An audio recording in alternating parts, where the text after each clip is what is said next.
All right, sixth graders, today we're going to learn about the greatest common factor. And the greatest common factor is a fairly easy concept. It's pretty easy. We're going to use this when we add, subtract, multiply, divide fractions. So today you will determine the greatest common factor of two numbers and solve real-world problems involving the greatest common factor.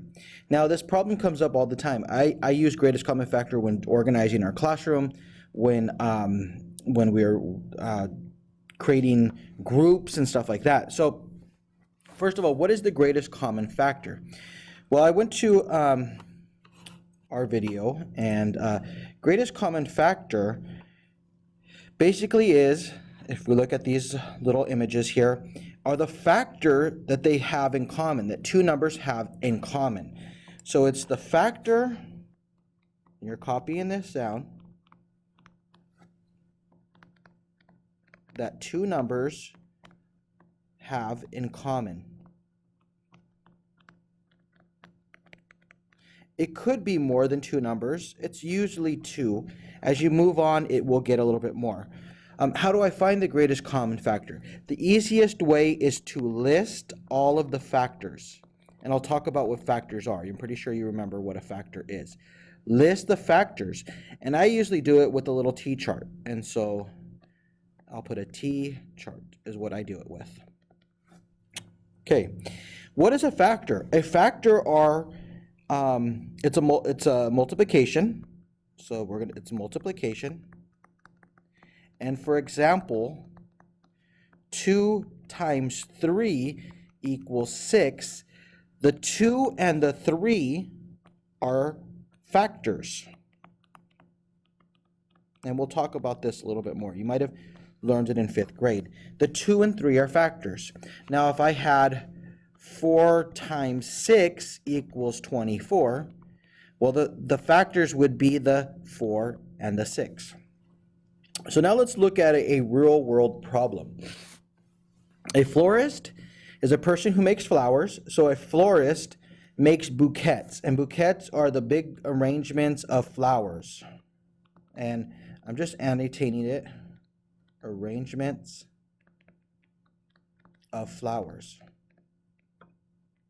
Now, this person has 18 roses and 30 tulips. This is what they have. And so I'm annotating what they have. Okay, now, and remember, you guys can pause this at any time. So if I look at, and I took images, these are tulips. They kind of look like roses, but for the most part, they're usually different colors.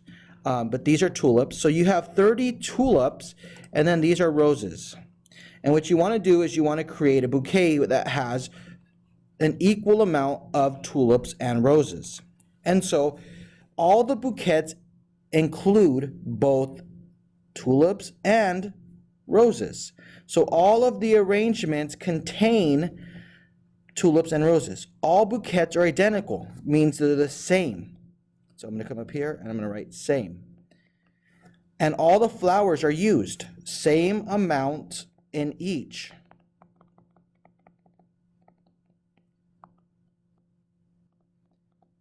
Same amount in each bouquet. You can make a table to see the possible ways the florist can make the bouquet. So now let's look at, we're going to have to find the greatest common factor, and usually mathematicians will write it as the GCF. And so we are going to have to find the greatest common factor, and the easiest way to do that would be to list the factors. And so I'm going to write up here, list the factors for our two values. For 18 roses, so I'm going to put 18 here, and for 30 tulips, and I'm going to put 30 here. Now I'm going to start listing the factors, and the easiest way to do that would be to start with 1. So 1 times 18. All of these equal 18. 2 times what number will give me 18? 2 times 9. 3 times what number will give me 18? 3 times 6. 4 times what number would give me 18? So I'm thinking in my mind, 4 times 1, no. 4 times 2 gives me 8. 4 times 3 gives me 12, 4 times 4 gives me 16, and 4 times 5 gives me 18. So I will not use, 4 times 5 will give me 20. So I will not use 4 times anything. And then let me go and see, is there anything 5? 5 times 1, no. 5 times 2, no. 5 times 3, 15, no. 5 times 4, 20, no. Can I go back and I can do 6? But I already have 6 in my factors. Here's my 6. So I don't have to write it again. It's already 6 times 3. The factor is there. Now I go and do the same exact thing for 30. 1 times 30, 2 times some number. I got to figure it out. Is it 10? No, because 2 times 10 is 20. Is it 12? No, because 2 times 12 is 24. It's actually 15. 3 times what number gives me 30? And it's 3 times 10. 4 times what number gives me 30? Now I start thinking, is there anything that equals 30? I know that 4 times 5 is 20. I know that 4 times 6 is 24. I know that 4 times 7 is 28. And I know that 4 times 8 is 32. So I will not use the value 4. What about 5? 5 times 6. Okay, does 7 go into it? 7 times anything? No. 8 times anything? No. 9 times anything? No. 10 times something? Yeah, 10. 10 times 3, but I already have it, so I don't need to do it again. And so I'm going to come over here. I'm going to erase that. Now I go and I circle all of my factors. Everything they have in common. They have a 1 in common. They have a 2 in common. They have a 3 in common. Do they have a 6 in common? Yep. Do they have a 9 in common? Is there a 9 in this side? Is there a 9 here? Nope. So they don't have that in common. Do they have an 18 in common? Nope. So we have the factors that they have in common. Common factors are 1, 2, 3, and 6. So 1, 2, 3, and 6. Now, what's the greatest number they have in common? It's 6. That is the greatest common factor. What does that mean for our problem? That means that the florist can make 6 bouquets with equal amounts of roses and tulips. That's what the 6 means. Now let's go ahead and look at our next problem, and you can pause this at any time. A baker has 24 chocolate donuts. So a baker has 24 chocolate donuts and 36 glazed donuts to put in 2 boxes. Each box, so that means every box must have the same type of donuts, same number of the types of donuts. What is the greatest number of boxes the baker can make using all of them? How many chocolate donuts and how many glazed donuts will be in each box? So I'm going to do the same thing. I'm going to find the greatest common factor. I'm going to list them. The first number I have is 24. My second is 36, so I'm going to write 24 here. And I'm going to write 36 here. And then I'm going to go through, I'm going to list them. 1 times 24. 2 times 12, I think 3 times 4, nope, 3 times 5, no, 3 times 6, no, 18, 3 times 7 is 21, 3 times 8 is 24, 4 times, let's see, what number, 4 times 6, 5 times anything, nope, 6 times anything, well, we already have 6 and it's here. Now let's go ahead and list the multiples, the factors of 36, 1 times 36, 2 times 13, and I'm going to check that over here. 13 times 2 equals 6. That's actually 26, so I'm actually incorrect. So let's see. 2 times 18. 8 times 2 is 6. Carry the 1. 2 times 1 is 2. Plus 1 is 3. So it's actually 18. 3 times what number equals 36? 3 times 12. 4 times a number equals 36. Well, I know that 4 times 8 equals 32, so 4 times 9 equals 36. 5 times anything? I don't think 5, no, because the 5 will give us an even odd number. And our last one would be 6 times 6. those are our factors. Those are our factors. And now I'm going to circle the ones they have in common. They have a 1 in common, they have a 2 in common, they have a 3 in common, they have a 4 in common, they have a 6 in common. Do they have an 8 in common? Do I see 8 here? No. Do they have a 12 in common? Yep, there's a 12 here. And do they have a 24 in common? Let's see, is there a 24 on this side? Nope. So the GCF equals 12. So what does that really mean to us? Well, that means that the baker can make 12 boxes,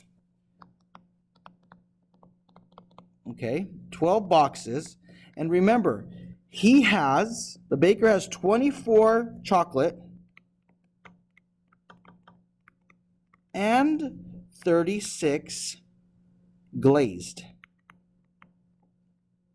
So if I had 12 boxes, 1, 2, 3, 4, 5, 6, 7, 8, 9, 10, and I'll just continue down here, 11 and 12.